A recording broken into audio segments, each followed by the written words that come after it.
Hello everyone, network and line के आज हम लोग first topic low pass filter and it's first order.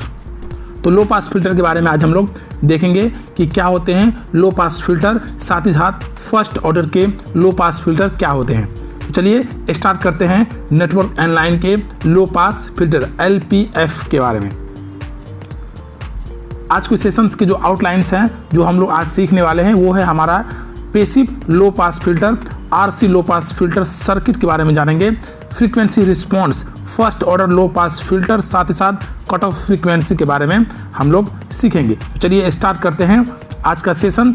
Start करते हैं हम इसके पैसिव लो पास फिल्टर के इंट्रोडक्टरी पार्ट के साथ। लो पास filter is a circuit that can be designed to modify, reshape or reject all unwanted high frequency of an electrical signal and accept or pass only those signal wanted by the circuit designer।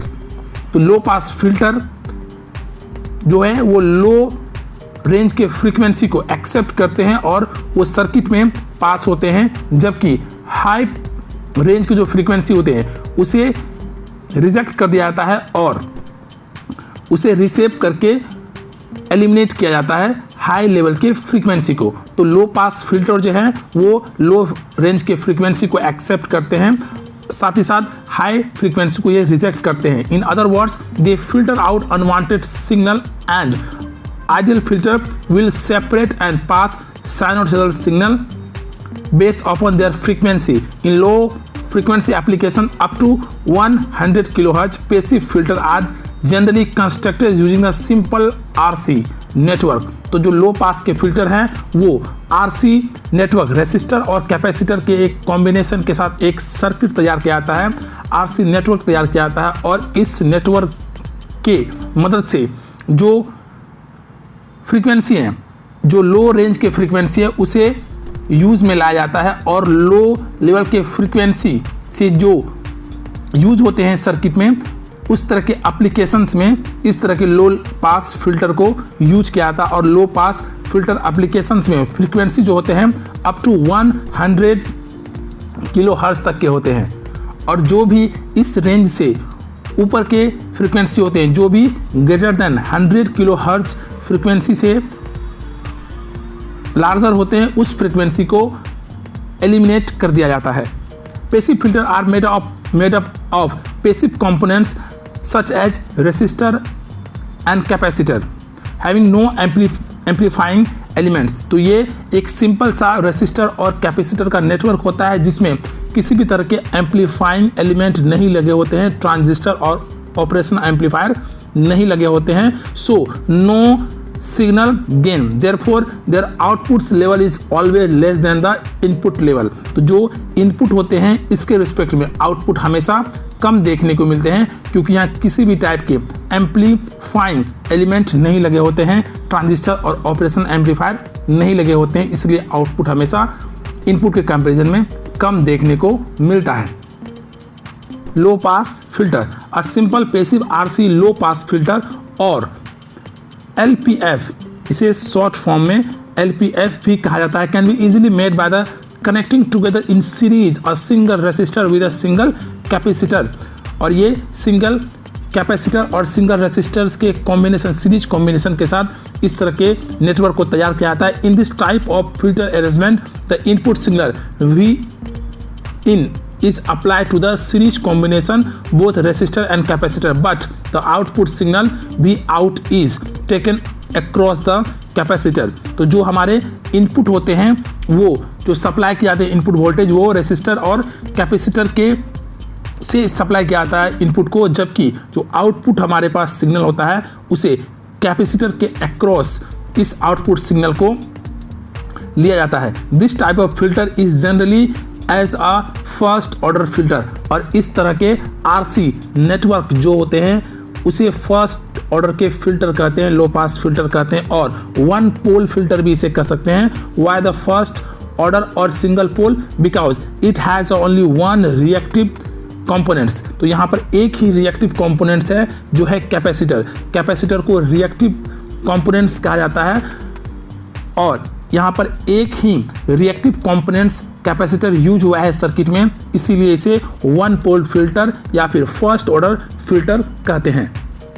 इसके circuit को यदि आप देखिए circuit diagram को, तो यहाँ पर आप देखिए हमारे पास एक इनपुट सिग्नल दिया गया है एक रेसिस्टर और कैपेसिटर के अक्रॉस। जैसे ही यहाँ से वोल्टेज को सप्लाई दिया जाता है तो हमारे पास आउटपुट जो कैपेसिटर के अक्रॉस आउटपुट यहाँ से कैलकुलेट किया जाता है। अब जो हमारे पास रिएक्टेंस है जो कैपेसिटर है, तो कैपेसिटर के अक्रॉस जो वोल्टेज आउटपुट जो वोल्टेज देखने को मिलेगा वो वैल्यू ऑफ कैपेसिटेंस पे डिपेंड करता है और रेसिस्टेंस में किसी भी तरह के फ्लक्चुएशन नहीं देखने को मिलेंगे। सिंपल यदि इनपुट को सेंड किया जा रहा है तो रेसिस्टर से ये पास करेगा, लेकिन जब ये कैपेसिटर के पास आएगा तो ये जो कैपेसिटर है ये फ्रीक्वेंसी बेस्ड होते हैं, फ्रीक्वेंसी पे डिपेंड करते हैं कैपेसिटेंस के वैल्यू। जैसा कि आप जानते हैं capacity reactive capacitance XC equal to 1/2 pi FC होता है और जो फ्रीक्वेंसी होते हैं यदि इस फ्रीक्वेंसी को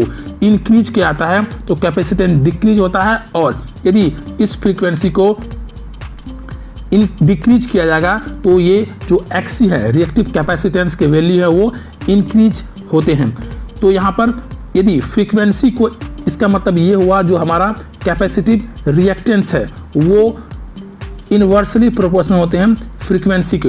यदि हाई लेवल के फ्रीक्वेंसी को यहाँ पर आते हैं, यानी हाई लेवल के फ्रीक्वेंसी होते हैं तो कैपेसिटेंस का वैल्यू ऑलमोस्ट नेग्लिजिबल हो जाता है। यदि हाई लार्ज अमाउंट में यदि यहाँ पर फ्रीक्वेंसी आएंगे मोर देन 100 किलोहर्ट्ज तो यहाँ पर कैपेसिटेंस का वैल्यू डिक्रीज कर जाएगा, रिएक्टिव कैपेसिटेंस का वैल्यू डिक्रीज करेगा और ये इसके अक्रॉस किसी भी तरह का आउटपुट वोल्टेज नहीं देखने को मिलेगा और ये almost reactive capacitance almost negligible हो जाता है क्योंकि यहाँ फ्रीक्वेंसी हाई होने के कारण इसके वैल्यू डिक्रीज होते हैं। जब रिएक्टेंस के वैल्यू डिक्रीज कर जाएंगे, नेग्लिजिबल हो जाएंगे तो यहाँ पर आउटपुट जो सिग्नल है वो भी ऑलमोस्ट नेग्लिजिबल हो जाता है और यहाँ ये ओपन सर्किट की तरह काम करता है। तो ये जो लो पास फिल्टर है यहाँ पर लो रेंज के फ्रीक्वेंसी को ही अप्लाई किया जाता है और इसलिए ये हाई रेंज के फ्रीक्वेंसी को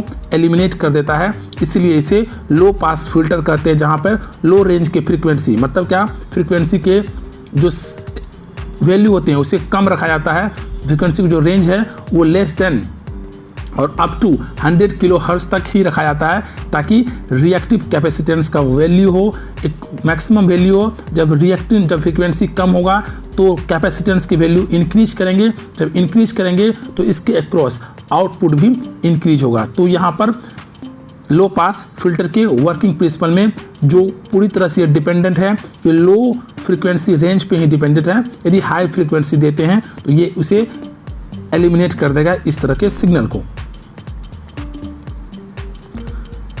यदि मैथमेटिकल एक्सप्रेशन की बात करें तो वोल्टेज डिवाइडर रूल के अनुसार हमें पता है कि यदि हमें आउटपुट वोल्टेज निकालना होता है तो हम इनपुट जो मेन सप्लाई वोल्टेज होता है वो और जिसके अक्रॉस हमें वोल्टेज निकालना होता है उससे मल्टीप्लाई किया जाता है। इसका मतलब R2 से यदि मल्टीप्लाई करेंगे भी इनको और नीचे टोटल रेसिस्टेंस होते हैं, ये वोल्टेज डिवाइडिंग रूल है।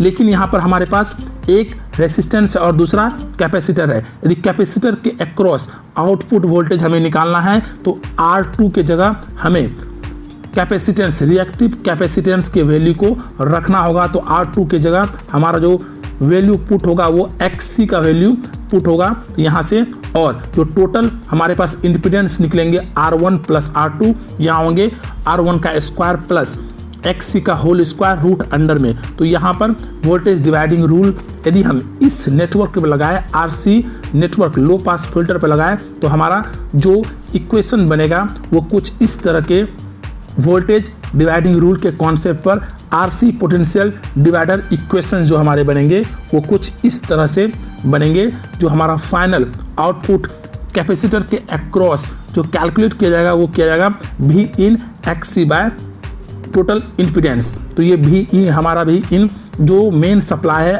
XC हमारा रिएक्टिव कैपेसिटेंस है, साथ ही साथ इम्पीडेंस हमारा R2 R square plus XC का स्क्वायर जो रूट के अंडर में है। तो ये हमारा टोटल V आउटपुट है एक कैपेसिटर के अक्रॉस वोल्टेज ड्रॉप को हम easily RC voltage dividing equation से कैलकुलेट कर सकते हैं। लो पास फिल्टर के एक एग्जाम्पल से समझने की कोशिश करते हैं। यदि हमारे पास एक लो पास फिल्टर है, यदि उसका रेसिस्टेंस 47 किलो ओम है, साथ ही साथ उसके जो कैपेसिटर की वैल्यू है वो है 47 nano farad, is connected across the 10 volt sinusoidal supply, और जो हमारा इनपुट वोल्टेज है वो 10 वोल्ट का है। Calculate the output voltage. तो हम यहाँ पे सबसे पहले कैलकुलेट करेंगे कैपेसिटेंस को। तो रिएक्टिव कैपेसिटेंस का जो फॉर्मूला होता है 1/2 FC। तो हमारे पास जो एक सिंपल सा कैलकुलेशन आएगा, मैथमेटिकल कैलकुलेशन 1/2 पाई, और F के वैल्यू को 100 किलो हर्ट्ज तक हम यदि लेते हैं तो यहाँ पर हमारे पास जो होगा वो 100 किलो हर्ट्ज यदि हम लेते हैं तो ये हमारे पास जो एक बनेगा वो बनेगा 100 किलो हर्ट्ज F के वैल्यू। साथ ही साथ जो हमारा 47 है वो हमारा C के वैल्यू होंगे C, जो कि हमारे पास है 47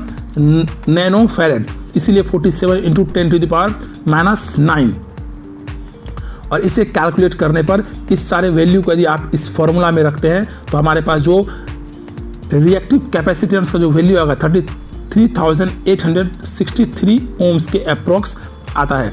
और यहाँ से वी आउट यदि निकालना हो तो सिंपली हम XC के वैल्यू को रखेंगे, साथ ही साथ उसके जो इक्विवेलेंट इम्पीडेंस है उस वैल्यू को, R के वैल्यू को और XC के वैल्यू को पुट करने पर हमारे पास 9.9 वोल्ट आएगा आउटपुट वोल्टेज। जैसा कि मैंने बताया कि हमारा जो इनिशियल वोल्टेज था वो 10 वोल्ट था और हमारे पास आउटपुट जो वोल्टेज आया वो 9.9 वोल्ट आया। तो आप देख सकते हैं यहाँ पर वोल्टेज क्या हुआ, हमारा डिक्रीज किया है। तो यही एक लो पास फिल्टर का डिसएडवांटेज है कि जो आप इनपुट देंगे उसके रिस्पेक्ट में आउटपुट हमेशा कम देखने को मिलेगा। इसका मतलब इफिशियंसी यहाँ कम देखने को मिलेगा। तो ये एक लो पास फिल्टर का कॉन्सेप्ट है। Frequency response, we can see from the result above the frequency applied to the RC network increase from 100 Hz to 10 kHz। यहाँ से 100 Hz से 10 kHz तक के फ्रीक्वेंसी इंक्रीज होते हैं एक लो पास फिल्टर में। The voltage drop across the capacitor, therefore the output voltage P out from the circuit decreases from the 9.9 volt to 0.71 volt तक ये डिक्रीज होते हैं। यदि फ्रीक्वेंसी रिस्पॉन्स की बात करें तो आप देखिए लो रेंज के जो फ्रीक्वेंसी होते हैं वहाँ पर ये जो फिल्टर होते हैं ये लो रेंज के फ्रीक्वेंसी को एक्सेप्ट करते हैं, और हाई रेंज मतलब क्या, एक कट ऑफ फ्रीक्वेंसी के बाद जो भी फ्रीक्वेंसी आएगा वहाँ पर ये स्टॉप बैंड होता है जहाँ पर किसी भी तरह के फ्रीक्वेंसी को ये पास नहीं करता है। तो हमारा फ्रीक्वेंसी रिस्पॉन्स इसी बैंड विड्थ के अलोंग होता है। एक लो रेंज के फ्रीक्वेंसी रेंज में हमारा लो पास फिल्टर का फ्रीक्वेंसी रिस्पॉन्स होता है। साथ ही साथ फेज शिफ्ट की बात करें तो यहाँ पर फेज शिफ्ट भी देखने को मिलता है। एक कट ऑफ फ्रीक्वेंसी के बाद, लो पास के कट ऑफ फ्रीक्वेंसी के बाद एक फेज में भी शिफ्टिंग देखने को मिलता है, जहाँ पर हमारे पास 0 डिग्री था और वो -90 डिग्री पे फेज शिफ्ट हो जाता है एक कट ऑफ फ्रीक्वेंसी के बाद। तो यदि कट ऑफ फ्रीक्वेंसी की फॉर्मूला को आप देखें तो सिंपली आपको यदि कैलकुलेट करना हो तो एक कट ऑफ फ्रीक्वेंसी का एक फॉर्मूला हमारे पास है FC = 2πRC, जो रिएक्टिव कैपेसिटेंस के फॉर्मूले से ही ये फॉर्मूला आता है। और यहाँ पर हम वैल्यू को पुट करते हैं तो हमारा जो कट ऑफ फ्रीक्वेंसी होगा 720 हर्ट्ज, जबकि फेज शिफ्ट -10 2πFRC आता है फेज शिफ्ट और हमारा ये कट ऑफ फ्रीक्वेंसी। तो ये